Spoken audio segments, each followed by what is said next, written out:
Meu marido deu uma chave reserva aos pais dele sem me contar, então eu troquei as fechaduras e esperei. Meu nome é Cassandra Adams, embora todos me chamem de Cassie. Tenho 28 anos e até recentemente, achei que me mudar para nossa nova casa em Boston com meu marido, Andrew Wilson, seria o começo da nossa vida perfeita juntos. Então os pais dele exigiram uma chave reserva, insistindo que eu deveria avisar sempre que quisesse entrar. Sem nem discutir comigo, Andrew entregou a chave. Uma semana depois, encontrei Margaret e Richard entrando em nossa casa sem avisar. Fiquei paralisada sem dizer nada enquanto eles invadiam nosso espaço. Antes de contar o que aconteceu depois, me diga de onde você está assistindo e se inscreva se já lidou com sogros que ultrapassam os limites. Cresci como filha única criada pela minha mãe solteira, Diane. Mamãe trabalhava em 2 empregos para nos sustentar, me ensinando desde cedo uma independência feroz. Nunca dependa de ninguém para sua felicidade ou segurança, ela dizia. Aos 25, já tinha seguido o conselho, subindo de estagiária a especialista sênior em marketing digital em uma das principais agências de Boston. Conheci Andrew em uma conferência do setor em Chicago 3 anos atrás. Ele estava fazendo uma apresentação sobre tendências emergentes nas redes sociais, e fui imediatamente atraída por sua confiança e conhecimento. Mais tarde, na recepção de networking, começamos uma conversa que durou até os funcionários começarem a empilhar as cadeiras ao nosso redor. Andrew parecia diferente dos outros homens com quem eu havia saído, atencioso, cuidadoso e aparentemente tão independente quanto eu. Ele gerenciava seu próprio negócio de consultoria de sucesso e falava sobre como havia construído tudo do zero. Nosso relacionamento evoluiu rápido. Depois de 6 meses de namoro, já estávamos praticamente morando juntos, dividindo o tempo entre nossos apartamentos. Depois de 1 ano e meio de namoro feliz, Andrew me pediu em casamento durante um fim de semana em Cape Cod. Aceitei sem hesitar. A busca pela casa começou quase imediatamente. Queríamos um lugar que realmente fosse nosso, não dele ou meu, mas algo que escolhemos juntos. Depois de 3 meses procurando, encontramos uma bela casa estilo Craftsman em um bairro tranquilo, com personalidade suficiente para ser especial, mas não tanto trabalho a ponto de nos sobrecarregar com reformas. A mudança oficial foi empolgante. Passávamos os fins de semana pintando paredes, arrumando os móveis e discutindo de forma divertida sobre onde cada coisa deveria ficar. Nunca me senti tão conectada a alguém, tão certa de uma decisão. Mas os sinais de alerta sobre os pais de Andrew apareceram quase imediatamente, embora eu estivesse cega de amor demais para reconhecê-los pelo que eram. Primeiro, as ligações diárias. Andrew falava com a mãe todos os dias, às vezes mais de uma vez. A princípio, achei fofo. Ele era próximo da família, o que parecia algo positivo. Mas as conversas frequentemente terminavam com Andrew mudando nossos planos para agradar os pais. Depois vieram os comentários sobre nossa decoração. Margaret passava os dedos pelos móveis e dizia coisas como, isso é certamente único, ou suponho que esse estilo esteja na moda entre os jovens hoje em dia. Quando pendurei quadros na sala, ela sugeriu peças mais tradicionais, dizendo que envelheceriam melhor. Richard ultrapassava de outro jeito. Aparecia com uma caixa de ferramentas, sem ser convidado, para consertar coisas que nem estavam quebradas. Trocou puxadores de armário perfeitamente funcionais porque os antigos pareciam baratos e refez a fiação do controle da garagem mesmo funcionando bem,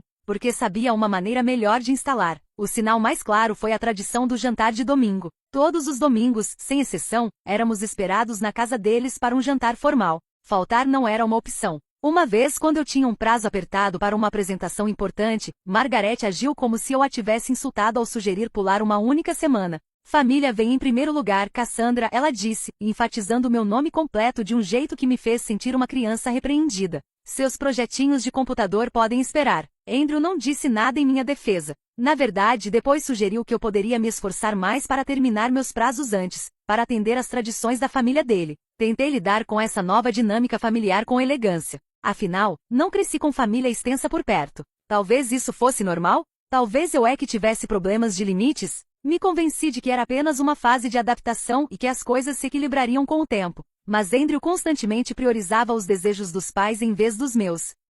Quando tivemos que escolher entre ir ao casamento de uma amiga da faculdade ou ao churrasco do bairro dos pais dele, Andrew não conseguia entender por que o casamento deveria ter prioridade. Quando eu quis passar a manhã de Natal só nós dois antes de irmos encontrar a família dele, ele agiu como se eu tivesse sugerido cancelar o feriado. São meus pais, Cassie, ele dizia sempre que eu expressava alguma preocupação. Eles só querem fazer parte da nossa vida. Isso é tão terrível assim? Dito desse jeito, me fazia sentir mesquinha e egoísta por querer estabelecer limites. Então deixei de lado meu desconforto crescente e me convenci de que casamento era sobre compromisso. Mal sabia eu que aquele jantar de domingo em que eles exigiram uma chave de nossa casa seria o início de uma batalha por controle que eu nunca vi chegando. Aconteceu em um dos nossos jantares dominicais obrigatórios na casa colonial impecavelmente mantida de Margaret e Richard em Lexington. Margaret havia preparado sua refeição elaborada de sempre: carne assada, legumes assados, pãezinhos caseiros e um bolo de chocolate que Andrew elogiou como se fosse a melhor coisa do mundo, mesmo sabendo que eu tinha feito um igualmente delicioso no fim de semana anterior. Estávamos no meio do jantar quando Margaret mencionou sua amiga Bárbara, cujo marido caiu no chuveiro e não conseguiu alcançar o telefone. Pobre Bárbara não conseguiu entrar na casa por horas porque não tinha chave com ela naquele dia, disse Margaret, secando os lábios com o guardanapo. Quando o chaveiro chegou, Gerald já estava deitado lá havia 3 horas. Fiz os sons apropriados de empatia, achando que era só conversa. É por isso, continuou Margaret, colocando o garfo sobre o prato com intenção, que seu pai e eu estávamos pensando que deveríamos ter uma chave da sua nova casa. A frase pairou no ar por um momento até eu perceber o que ela estava sugerindo. Para emergências, acrescentou Richard, como se isso esclarecesse tudo. Família deve sempre ter acesso uns aos outros. Dei um gole cauteloso na água. Isso é algo a se considerar, disse diplomaticamente. Temos vizinhos de ambos os lados que poderiam guardar uma chave reserva. Os Andersons são aposentados e ficam em casa quase todos os dias. O sorriso de Margaret se estreitou. Vizinhos não são família, Cassandra. E se algo acontecer e não pudermos entrar em contato com vocês? Ambos temos celulares, apontei gentilmente. E sempre há a opção de uma caixinha com código para emergências reais. Uma caixinha? Margaret zombou. Como uma propriedade para alugar? Não. Preciso poder conferir como estão sempre que quiser. A forma como ela falou me causou um arrepio. Conferir? Como se fossemos adolescentes precisando de supervisão. Acho que o que minha mãe quer dizer, Andrew interveio, é que eles querem saber que podem chegar até nós, se necessário. O caminho de volta para casa naquela noite foi tenso. Quando estávamos sozinhos no carro, tentei explicar minhas preocupações. Andrew, eu entendo a questão do acesso para emergências, mas do jeito que sua mãe falou, querer conferir sempre que quiser e isso soa como visitas frequentes sem aviso. Você está exagerando, Andrew disse, mantendo os olhos na estrada. Eles só estão sendo pais atenciosos. Não me sinto confortável com ninguém tendo acesso irrestrito à nossa casa. Insisti. E um meio termo? Eles podem ter uma chave, mas ligam antes de vir. Andrew suspirou fundo. Você está agindo como se fossem invasores. São meus pais, Cassie. Na manhã seguinte, encontrei minha amiga Stephanie para tomar um café antes do trabalho e contei a ela sobre a situação da chave. Isso é estranho, ela disse imediatamente. Meus pais nunca esperariam ter uma chave da minha casa, muito menos insistiriam nisso. Então não estou exagerando? Perguntei, aliviada por ter meus sentimentos validados. Claro que não. Seu lar é seu refúgio. Ninguém deveria entrar sem sua permissão explícita, seja família ou não. Mas enquanto eu ganhava perspectiva com Stephanie, Margaret já estava mandando mensagens para Andrew. Você já mandou fazer nossa cópia da chave? Papai e eu queremos deixar umas plantas para o jardim de inverno essa semana. Depois outra. Encontrei as cortinas perfeitas para suas janelas da sala. Muito melhores do que aquelas coisas transparentes que a Cassie escolheu. Posso pendurá-las quando passarmos por aí. Quando vi essas mensagens no celular de Andrew naquela noite, minha determinação se fortaleceu. Disse a Andrew que não me sentia confortável em dar acesso irrestrito aos pais dele, e que achava que precisávamos nos apresentar como um time. Você está fazendo disso algo maior do que precisa ser, ele insistiu. Eles não vão vasculhar nossas coisas nem nada. Não é sobre isso, tentei explicar. É sobre ter autonomia em nosso próprio espaço. Sobre saber que nosso lar é privado. Por alguns dias. Achei que tinha feito progresso. Andrew parecia estar ouvindo e prometeu conversar com os pais deles sobre limites. Eu devia ter sabido que era bom demais para ser verdade. Uma semana depois, enquanto procurava selos na gaveta da escrivaninha do Andrew, encontrei um recibo da loja de ferragens. 2 chaves tinham sido feitas 3 dias antes. Meu coração afundou ao perceber o que tinha acontecido. Naquela noite confrontei Andrew. Recibo na mão. Você fez chaves para os seus pais sem conversar comigo? Andrew teve a decência de parecer envergonhado, mas só por um instante. Eu sabia que você ainda estava presa nesse assunto, e a mamãe continua insistindo. Achei que assim todo mundo sairia ganhando. Exceto eu, respondi. Eu não ganho o que quero, que é respeito básico pelos meus sentimentos sobre o nosso lar. Não é grande coisa, Cassie, disse ele com desdém. É só uma chave. Mas não era só uma chave. Era um símbolo de todos os limites que haviam sido ultrapassados desde que entrei para essa família. E estava prestes a piorar muito. Descobrir o recibo da chave na carteira de Andrew foi como encontrar provas de uma traição, uma quebra secreta de confiança que me fez questionar tudo sobre nosso relacionamento. Fiquei parada na cozinha com o recibo apertado na mão, sentindo uma mistura de mágoa e indignação enquanto Andrew tentava minimizar suas ações. É a minha família, Cassie, ele repetia pela 100ª vez. Você está exagerando demais em relação a tudo isso. Exagerando? Minha voz se elevou apesar do esforço para manter a calma. Você agiu pelas minhas costas depois de termos discutido isso claramente. Como isso pode não ser grave? Por que você está agindo como se eu tivesse dado a chave para estranhos? Disse Andrew, pegando sua caneca de café e indo em direção à pia. São meus pais. As pessoas que me criaram, que fariam qualquer coisa por nós. Esse não é o ponto, insisti. O ponto é que você tomou uma decisão sobre a nossa casa sem me consultar. Nós deveríamos ser parceiros. Depois de quase uma hora de conversa circular, percebi que não estávamos indo a lugar algum. Finalmente tentei um compromisso. Olha, o que está feito, mas podemos pelo menos estabelecer algumas regras básicas. Eles precisam ligar antes de virem. Nada de visita surpresa. Andrew assentiu, claramente aliviado por eu não estar mais insistindo em recuperar as chaves. Claro, só para emergências. Vou deixar isso claro para eles. Queria acreditar nele. De verdade. Mas algo naquele acordo rápido demais me deixou inquieta. Minha ansiedade começou a se manifestar em pequenas coisas. Eu conferia se havia guardado meus itens pessoais antes de sair para o trabalho. Ficava consciente de deixar louça na pia ou roupas no chão do quarto. Não porque eu fosse naturalmente organizada, mas porque quase podia ouvir a voz crítica da Margaret comentando sobre minha arrumação. Então comecei a notar coisas. Pequenas mudanças em nossa casa que eu não conseguia explicar. Um vaso que havia sido movido da sala de jantar para a sala de estar. Toalhas dobradas de forma diferente. O organizador de temperos reordenado alfabeticamente, quando eu o deixava por frequência de uso. Quando mencionei essas observações para Andrew, ele as descartou. Você provavelmente só esqueceu como deixou as coisas. Você tem trabalhado horas malucas com aquela nova campanha. Mas eu sabia que não estava imaginando. Um dia, deixei deliberadamente uma revista aberta na página 37 na mesa de centro, e quando voltei para casa, ela estava fechada e empilhada com as outras.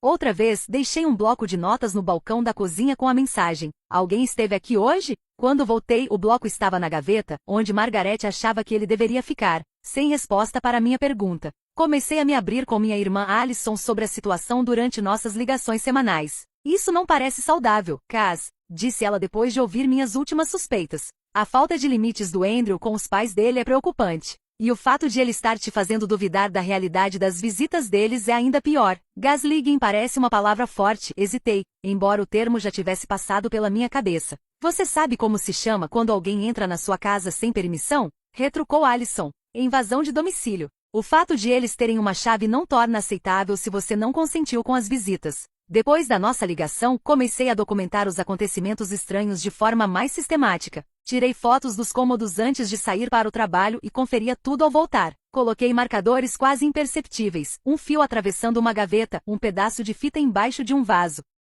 Coisas que seriam perturbadas se alguém tivesse mexido nas coisas. Minhas suspeitas se confirmavam repetidamente. Os sogros estavam entrando regularmente em nossa casa enquanto estávamos no trabalho. Mas toda vez que eu levava provas ao Andrew, ele dava um jeito de justificar ou minimizar minhas preocupações. Talvez a faxineira tenha mudado as coisas de lugar, sugeri uma vez, embora ambos soubéssemos que ela só vinha às segundas-feiras e aquilo tinha acontecido numa quarta. Você está ficando obcecada com isso, disse ele outra vez. Isso não é saudável, Cassie. A distância entre nós aumentava a cada preocupação ignorada, a cada sentimento invalidado. Comecei a ficar até mais tarde no trabalho, me voluntariando para projetos que me mantivessem no escritório em vez de voltar para uma casa que já não parecia mais um lugar seguro. Quando Andrew perguntava por que eu estava fazendo tantas horas extras, eu não conseguia admitir que me sentia mais confortável na minha mesa do que no nosso quarto. A pior parte era duvidar de mim mesma. Eu sempre fui assim tão territorial? Será que eu era a pessoa irracional? Esse comportamento familiar era normal e eu só não entendia por ter tido pouca convivência familiar? Tentei imaginar minha mãe entrando na minha casa sem avisar, mexendo nas minhas coisas, criticando minhas escolhas. O pensamento era tão absurdo que cheguei a rir alto. Mamãe sempre foi rigorosa quanto a respeitar minha independência, mesmo quando eu ainda morava com ela na adolescência. Essa lembrança fortaleceu minha convicção. O problema não era eu estar sendo sensível demais. O comportamento dos Wilson não era normal e o desprezo de Andrew pelos meus sentimentos era inaceitável. Mas antes que eu decidisse como lidar com isso, a situação piorou de um jeito que não dava mais para ignorar. Era uma terça-feira à tarde quando tudo chegou ao limite. Tive uma enxaqueca forte na hora do almoço, provavelmente pelo estresse acumulado, e minha chefe Jenna, ao ver meu rosto pálido, insistiu para que eu fosse para casa. Você está com cara de quem foi atropelada, Adams, disse ela com sua franqueza habitual. O que você está fazendo pode esperar até amanhã. Não discuti. A ideia de me deitar num quarto escuro e silencioso era tentadora demais. Mandei uma mensagem rápida para Andrew avisando que estava indo para casa mais cedo, mas não esperei resposta antes de dirigir até lá. Quando entrei na garagem às 13h30, imediatamente notei o Lexus azul marinho da Margaret estacionado na rua. Meu estômago afundou. Depois de semanas suspeitando que eles estavam entrando em casa enquanto estávamos fora, eu estava prestes a pegá-los no flagra. Por um instante pensei em ir embora e evitar a briga. Mas aquela era minha casa, o único lugar no mundo onde eu deveria me sentir completamente segura. Respirei fundo, juntei coragem em minha bolsa e fui até a porta. O som foi a primeira coisa que me atingiu. A Fox News no volume máximo na TV da sala, muito mais alto do que Andrew e eu costumávamos usar. Depois veio o cheiro, o perfume típico da Margaret misturado ao lustramóveis de uma marca que nós não comprávamos. Caminhei silenciosamente até ver Richard esparramado no nosso sofá, com os sapatos sujos sobre as almofadas que eu havia mandado limpar no mês passado, assistindo a um comentarista político gritando sobre políticas de imigração. Ele nem me notou no começo, de tão entretido que estava com a TV. Da cozinha vinham sons de armários sendo abertos e fechados. Vi Margaret, de luvas de borracha, retirando toda a louça dos armários. Metade das coisas já estava espalhada no balcão. O que você está fazendo? Perguntei, com a voz firme apesar do choque e da raiva que me invadiam. Margaret se assustou um pouco, mas logo se recompôs. Ah, você chegou cedo, disse ela, como se isso explicasse tudo. Seu sistema de organização não faz sentido, querida, disse, apontando para o caos que havia criado. Ninguém guarda copo de uso diário na prateleira de cima, e suas panelas deveriam estar perto do fogão, não debaixo da ilha. Richard finalmente notou minha presença e gritou da sala. Sua cozinha era uma bagunça, Cassie. A Margaret está arrumando para você. Fiquei paralisada, sem conseguir processar a audácia do que estava acontecendo. Margaret continuava tagarelando enquanto reorganizava tudo. E sinceramente, você precisa de todos esses utensílios? Esse cortador de abacate, separador de ovos, totalmente desnecessários. E essa máquina de expresso ocupa muito espaço, cafeteira simples resolveria. Observei em silêncio, atônita, enquanto ela criticava meus eletrodomésticos de cozinha, muitos dos quais tinham sido presentes de casamento de amigos ou itens pelos quais eu economizei cuidadosamente e comprei sozinha, objetos que me davam alegria ao cozinhar. Também trouxe algumas almofadas decentes para o seu sofá, acrescentou Margaret, apontando para uma sacola de compras no canto. Aquelas azuis que você tinha destoavam do tapete, e não ofereciam apoio suficiente. Fui até a sala e vi que, de fato, minhas almofadas de veludo azul, escolhidas com tanto cuidado, haviam sido substituídas pelas bege e bordô de Margaret, cores que eu evitava exatamente por lembrar em sala de espera de consultório. Consertei sua pia do banheiro também, anunciou Richard com orgulho. A pressão da água estava muito alta. A mesma pia que funcionava perfeitamente bem no dia anterior. Com as mãos trêmulas peguei o celular e mandei uma mensagem para Andrew. Seus pais estão aqui, reorganizando toda a nossa casa. Você sabia disso? A resposta veio rapidamente. Eles comentaram que talvez deixassem algumas coisas. Estão só tentando ajudar. A indiferença casual daquela mensagem foi a gota d'água. Essas pessoas estavam apagando sistematicamente minha presença da minha própria casa, e meu marido não via nada de errado. Margaret, disse eu com a voz surpreendentemente firme, eu entendo que esteja tentando ajudar, mas não estou me sentindo bem. Por isso vim para casa mais cedo. Ah, não vamos atrapalhar, respondeu ela, despreocupada. Já estou quase terminando este armário, depois vou organizar a despensa. Esses temperos precisam ser colocados em ordem alfabética. Richard está pensando em pintar o quarto de hóspedes neste fim de semana, continuou, ignorando totalmente meu tom. Aquele verde que você escolheu é tão escuro. Achamos um tom de bege lindo que vai clarear o ambiente. Podemos sair sozinhos quando terminarmos, gritou Richard da sala. Não se incomode. Durante as 3 horas seguintes, fiquei sentada no nosso quarto com a porta fechada, ouvindo eles reorganizarem a minha vida. Minha cabeça latejava com a enxaqueca e com a fúria impotente de quem percebeu que perdeu o controle da própria casa.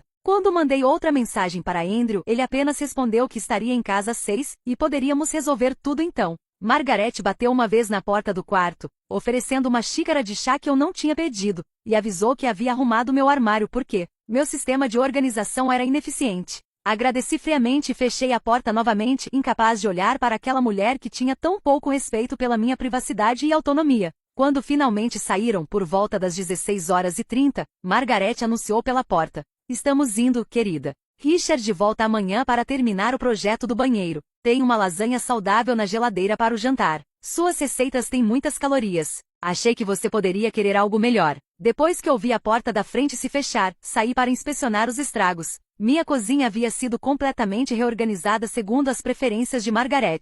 Os móveis da sala estavam rearranjados. As novas almofadas já estavam no sofá. No banheiro, Richard não só mexeu na pia como instalou um novo chuveiro, que soltava um jato fraco e irregular. Descobri que Margaret de fato tinha organizado o meu armário, separando minhas roupas em categorias aparentemente aceitáveis e inaceitáveis segundo ela. Meu vestido vermelho favorito, aquele que Andrew sempre disse adorar, havia sido empurrado para o fundo. Já o suéter sem graça que Margaret me deu no último Natal estava em destaque. Quando finalmente desabei, foi como se uma represa tivesse rompido. Sentei no chão do closet, cercada pela ideia de Margaret sobre quem eu deveria ser, e chorei até não conseguir respirar. Não era mais só sobre chaves ou limites. Era sobre se eu teria alguma identidade sobrando se isso continuasse. Quando Andrew chegou, eu já tinha chorado até me esvaziar e estava sentada imóvel na cama, olhando para o nada. "O lugar está ótimo", foram suas primeiras palavras. Mamãe disse que ajudaram a organizar tudo. Olhei para ele, o homem com quem eu tinha me casado, a pessoa que deveria ser meu parceiro, e percebi com clareza absoluta que eu não reconhecia mais.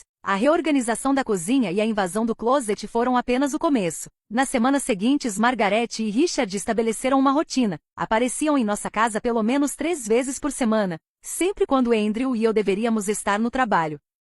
Exceto que cada vez mais eu não estava no trabalho. Comecei a voltar para casa em horários inesperados, em parte esperando pegá-los no flagra novamente e em parte temendo exatamente isso. Às vezes eles estavam lá, às vezes não, mas sempre havia evidências de que tinham estado ali. Numa quarta-feira fui para casa no horário do almoço e encontrei Margaret revirando minhas gavetas de roupas. Ela mal levantou os olhos quando entrei no quarto. A organização das suas gavetas precisava de ajuda, explicou, segurando minha lingerie dobrada com cuidado. "Ninguém guarda meias na primeira gaveta, Cassandra. Faz muito mais sentido colocá-las na última, com os pijamas." Fiquei ali em silêncio, vendo aquela mulher mexer nos meus objetos mais íntimos sem o menor constrangimento. Quando finalmente consegui pedir que ela parasse, ela me olhou com verdadeira confusão. "Só estou tentando ajudar, querida. Quando Andrew era pequeno, eu sempre organizava o quarto dele. Ele gostava." Em outro dia voltei para casa e encontrei Richard em uma escada na sala, instalando uma luminária nova para substituir o pendente moderno que eu tinha escolhido a dedo de um artesão local.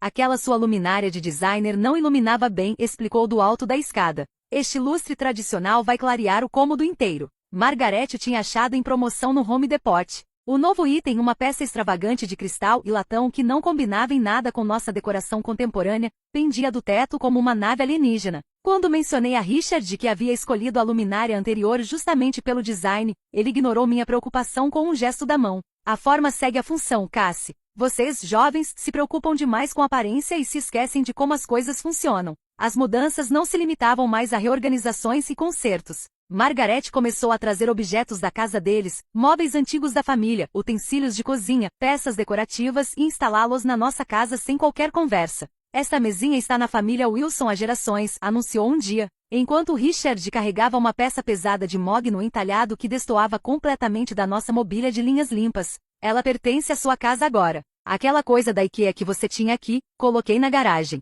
Aquela coisa da IKEA era uma mesa de console minimalista pela qual eu havia economizado por 3 meses, logo após minha primeira promoção. Passei a encontrar evidências de que eles também estavam usando nossas coisas. Uma tarde, descobri que a porcelana do nosso casamento, que Andrew e eu havíamos combinado de usar apenas em ocasiões especiais, tinha sido usada no almoço. Um dos pratos estava lascado e havia sido guardado de volta como se eu não notasse. Quando confrontei Andrew naquela noite sobre essas invasões crescentes, ele defendeu os pais com rapidez e desdém. "Eles têm boas intenções, Cassie. Mamãe está tentando deixar nossa casa mais acolhedora, e papai adora se sentir útil. Por que isso te incomoda tanto?" "Porque está em a nossa casa, Andrew. Não há deles. Eles estão fazendo mudanças sem permissão e tratando nosso espaço como se fosse deles. Eles são família", ele repetiu, sua justificativa padrão para cada limite que seus pais ultrapassavam. "É isso que a família faz. Ajudam uns aos outros." "Não, Andrew. Isso não é o que famílias saudáveis fazem. Famílias saudáveis respeitam limites."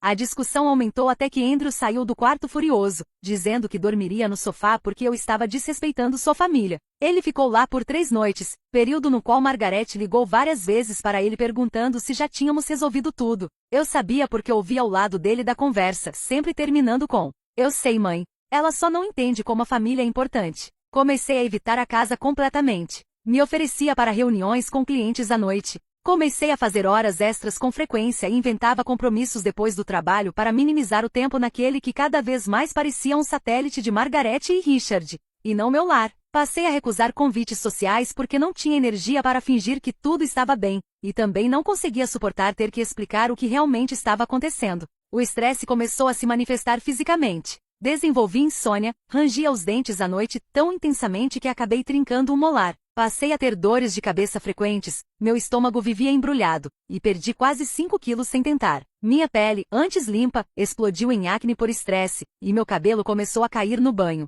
No trabalho, minha colega Debra notou as mudanças. "Cassie, está tudo bem?" Ela perguntou um dia, depois de uma reunião. "Você não parece ser você mesma ultimamente." Descartei a preocupação dela com referências vagas ao cansaço, mas Debra não era facilmente desencorajada. "Você sabe que pode conversar comigo se algo estiver acontecendo, certo? O que quer que seja, está claramente te afetando." Quase desabei ali mesmo, na sala de conferências. A gentileza simples de alguém notar meu sofrimento quase me desmontou, mas me contive, agradeci e prometi que estava cuidando das coisas. A verdade era que eu não estava cuidando de nada. Eu apenas suportava, esperando que de alguma forma, a situação se resolvesse sozinha, ou que Andrew finalmente enxergasse o que estava acontecendo. Mas nenhuma dessas opções parecia provável. Então veio o momento que me empurrou além do meu limite. Voltei para casa mais cedo um dia, não como teste, mas porque de fato terminei um projeto antes do prazo. Encontrei Margaret sentada na minha mesa do escritório de casa, lendo meu diário pessoal. Meu diário era algo que eu mantinha desde a faculdade, um espaço onde processava meus pensamentos e sentimentos mais íntimos.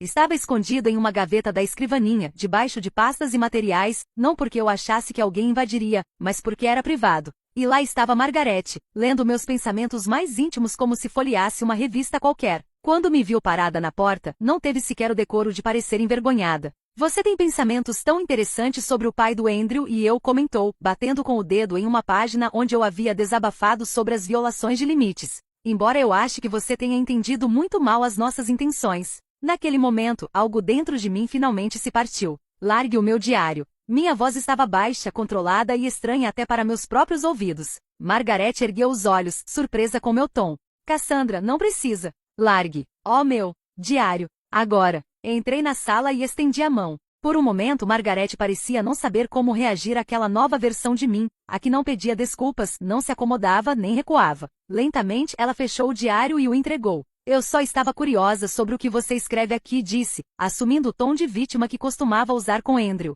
"Famílias não deveriam guardar segredos umas das outras." "Não somos família", Margaret, respondi, apertando o diário contra o peito. "Vocês são os pais do meu marido. E embora eu tenha tentado estabelecer uma relação respeitosa com vocês, vocês constantemente violam minha privacidade e meus limites." Os olhos de Margaret se arregalaram. "Ora, eu nunca." "Preciso que você saia da minha casa agora", continuei, surpresa com minha própria firmeza. "E preciso que me devolva a chave que nunca deveria ter tido." "De jeito nenhum", bufou Margaret, levantando-se. "Andrew nos deu essa chave, e esta casa também é dele. Então vou chamar a polícia e registrar uma ocorrência por invasão", disse, tirando o celular do bolso. "Porque eu não dei permissão para você estar aqui, e certamente não dei permissão para ler meu diário." O rosto de Margaret ficou vermelho. "Você não teria coragem." Comecei a discar, mantendo contato visual o tempo todo. "Tudo bem." Ela enfiou a mão na bolsa e bateu a chave com força sobre a minha mesa. "Mas Andrew vai saber disso. Ele não vai tolerar você tratando a mãe dele assim." "Estou contando com essa conversa", respondi enquanto a acompanhava até a porta. Assim que o carro dela saiu, desabei no chão, sentindo a adrenalina se esvair do meu corpo.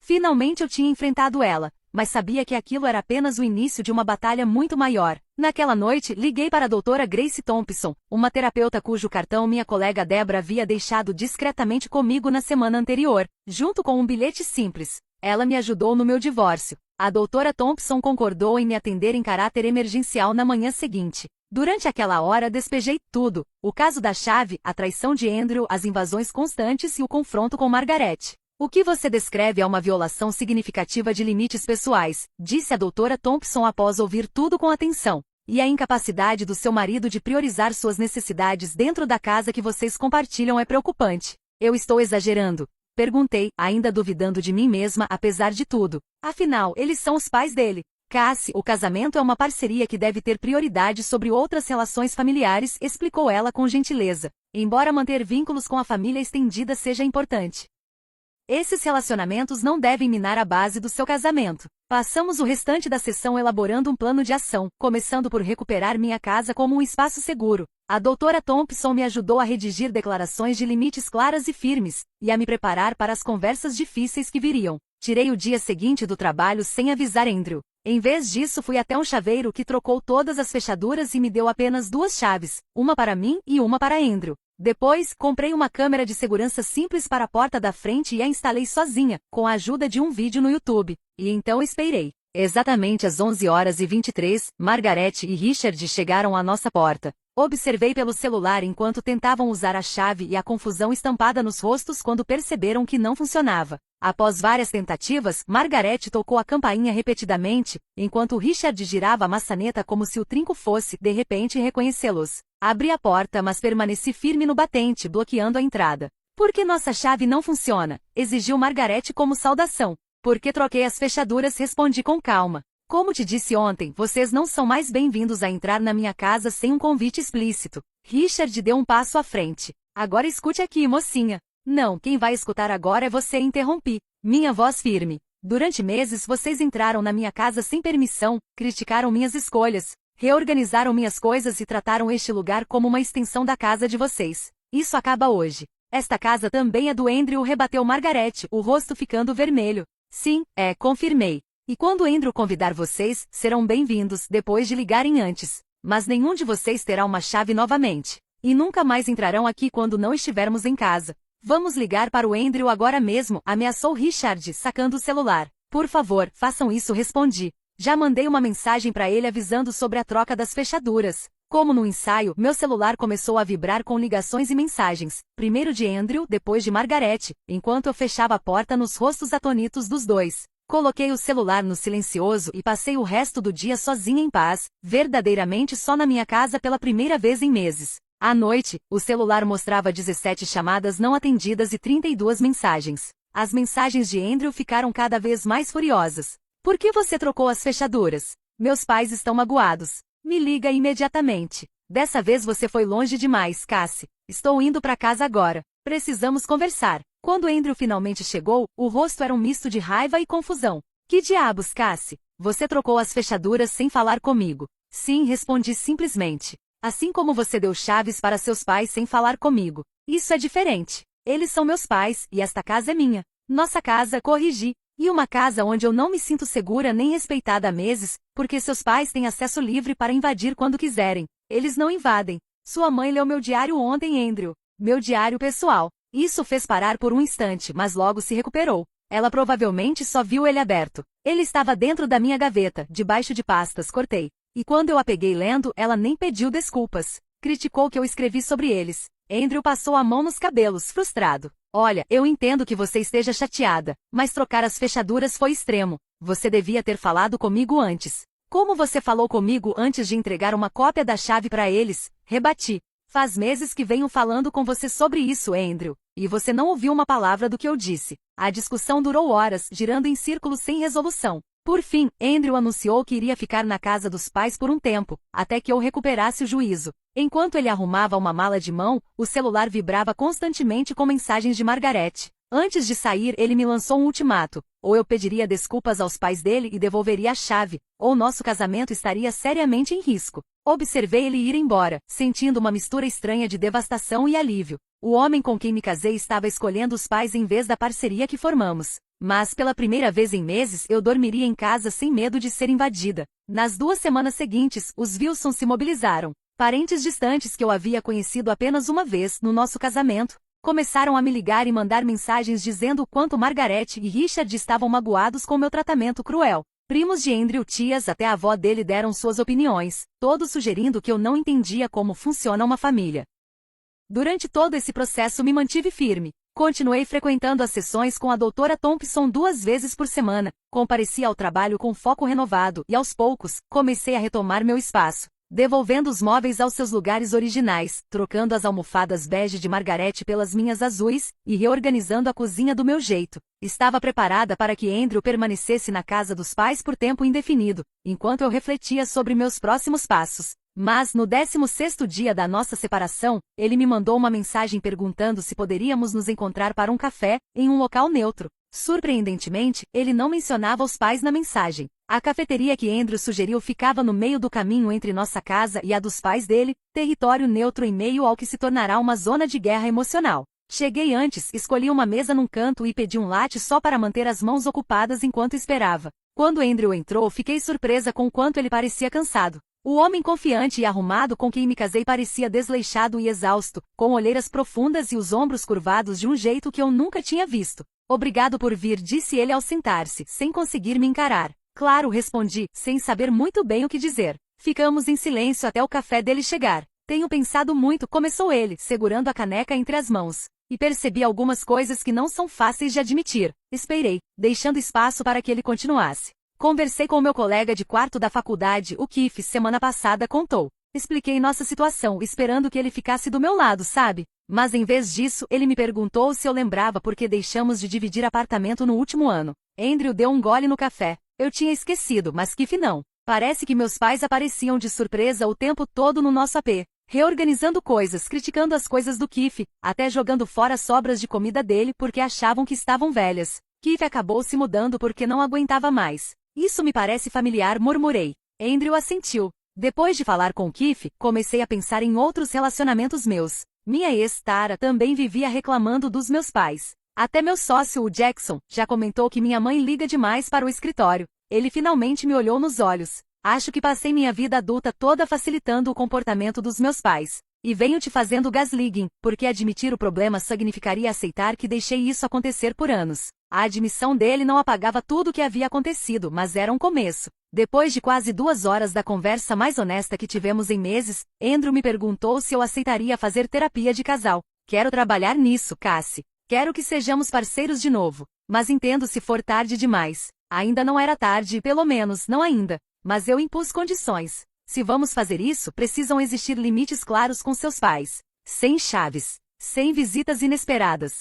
E as decisões sobre nossa casa são tomadas em conjunto. Andrew concordou, e na semana seguinte tivemos nossa primeira sessão com a doutora Thompson. Os encontros iniciais foram desconfortáveis e dolorosos, revelando padrões que iam muito além do incidente da chave. Andrew foi condicionado a vida toda a priorizar os desejos dos pais acima de tudo, e nunca aprendeu a estabelecer limites saudáveis. Seus pais criaram uma dinâmica familiar onde as vontades e preferências deles vêm sempre em primeiro lugar, explicou a doutora Thompson a Andrew durante uma sessão. Isso talvez tenha funcionado quando você era criança na casa deles, mas é destrutivo para o seu casamento. Com as semanas de terapia individual e em casal, Andrew começou a reconhecer como os pais o manipulavam com culpa, obrigações e ameaça implícita de retirá-lo do afeto se ele não fizesse o que queriam. Ele passou a enxergar como foi injusto esperar que eu simplesmente me adaptasse a esse sistema doentio. Depois de um mês de terapia intensiva, Andrew voltou para casa. Juntos, redigimos uma carta para Margarete e Richard, explicando nossos novos limites. Então os convidamos para um encontro na sala da doutora Thompson com mediação. Dizer que a conversa foi ruim seria um eufemismo. Margarete chorou, Richard gritou, e ambos me acusaram de ter lavado o cérebro do filho deles. Recusaram-se a reconhecer qualquer erro, insistindo que sempre quiseram apenas nos ajudar. Sempre tivemos uma chave da casa do Andrew, choramingou Margarete. É apenas o que os pais fazem. Não, mãe, não é, disse Andrew com firmeza. É o que você faz. E isso vai acabar agora. Quando deixamos claro que nossos limites eram inegociáveis, sem chaves, sem visitas, sem aviso, sem reorganizar nossa casa, sem criticar nossas escolhas. Margarete e Richard saíram furiosos da sessão, declarando que não reconheciam mais o filho deles. Durante 2 semanas, se recusaram a falar com qualquer um de nós. Andrew sofreu com o silêncio, nunca tendo experimentado a desaprovação dos pais por tanto tempo. Mas se manteve firme, frequentando as sessões de terapia e trabalhando para construir um relacionamento mais saudável comigo. Quando Margarete finalmente ligou, foi com um convite relutante para jantar no domingo e conversar sobre as coisas. Aceitamos, mas com nossas próprias condições. Nos encontraríamos em um restaurante, não na casa deles, e iríamos embora se não respeitassem nossos limites. O jantar foi tenso, mas civilizado. Margarete e Richard claramente ainda não haviam aceitado completamente a nova realidade, mas estavam dispostos a fingir pelo menos.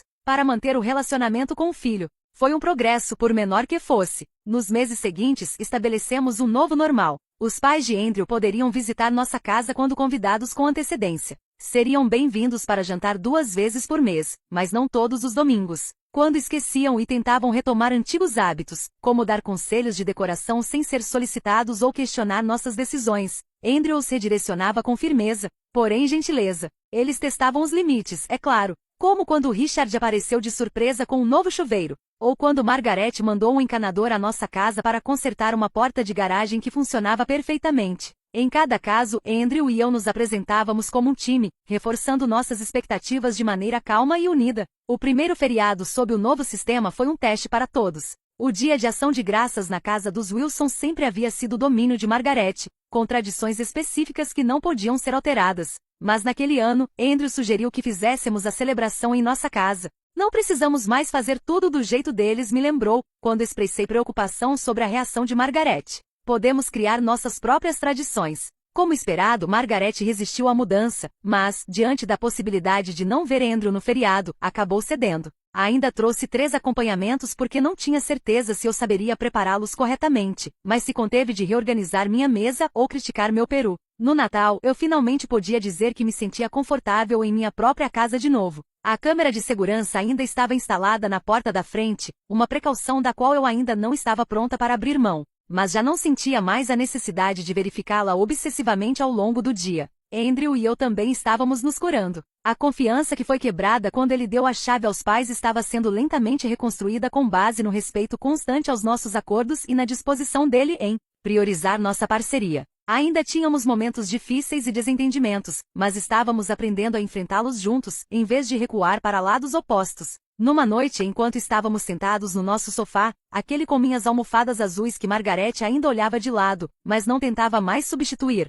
Andrew pegou minha mão. Desculpa por ter demorado tanto a entender, disse ele baixinho. Eu deveria ter sido seu parceiro desde o início. Agora somos parceiros, respondi apertando a mão dele. É isso que importa. A jornada para reconquistar minha casa me ensinou que estabelecer limites não é egoísmo, é uma necessidade em qualquer relação saudável. Defender a si mesmo às vezes significa decepcionar outras pessoas, mas também pode abrir espaço para conexões mais autênticas, baseadas em respeito mútuo em vez de obrigação ou controle. Se você já enfrentou violações de limites em seus próprios relacionamentos, lembre-se, você merece se sentir seguro e respeitado no seu espaço. Estabelecer limites saudáveis nem sempre é fácil, mas vale a pena lutar por isso.